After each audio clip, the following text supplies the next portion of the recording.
Здравейте! Днес ще си говорим за нещо наистина специално. Една супа, която направо си е синоним на уют. Това е легендарната яйла чорба. Класика, която идва от турската кухня, но отдавна е станала любима и у нас. Сега ще видим защо тя е много повече от просто ястие, а си е цяло едно преживяване, което стопля душата. Само си представете онази перфектна купичка супа. Топла, подхранваща и изпълнена с традиции. Ето точно това усещане ще опитаме да пресъздадем днес, стъпка по стъпка. Добре, нека се гмурнем в темата.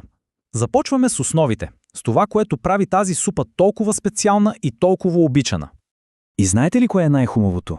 Че изобщо не е нужно да сте майстор-готвача, за да я направите. С едни съвсем достъпни съставки и супер бързо приготвяне, тази супа е просто идеална за всеки ден. А сега нека да видим от какво точно се прави. Тайната на страхотния вкус, както често се случва, се крие в простотата. И разбира се, в качеството на продуктите.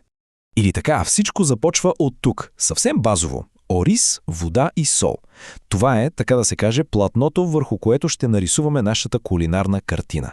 Между другото, качеството на ориза е важно, така че е добре да се избере такъв, който остава цял при варене, нали да не се разкашква. А ето ги магическите съставки. Тези, които превръщат една обикновена оризова вода в истинско кадифено изкушение. Киселото мляко, яйцето и мъничко брашно ще ни дадат онази плътност, която търсим. А маслото, джодженът и червеният пипер, те ще добавят онзи незабравим аромат. Вече го усещам. Добре, време е за действие. Преминаваме към същинското готвене.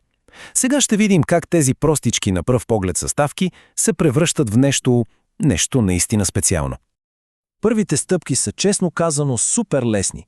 Докато оризът си ври кротко, подготвяме ароматната запръшка. Точно тя ще добави онзи характерен, завършен вкус на супата накрая. Не я пропускайте. И ето го, стигаме до ключовия момент – застройката. Това е техниката, която, вярвайте ми, отличава перфектната яйла чорба от, просто от една добра супа. Но спокойно, не се плашите, изобщо не е сложно. По-скоро е един малък, но много важен трик. И така, каква е тайната? Казва се застройка. Цялата цел е, образно казано, да запознаем студеното кисело мляко с горещия бульон, ама постепенно, лекичко. Така избягваме онзи неприятен ефект на пресичането и получаваме идеално гладка текстура. Хайде да го разбием на 4 съвсем ясни стъпки. Двете ключови думи тук, които трябва да се запомнят, са бавно и непрекъснато бъркане.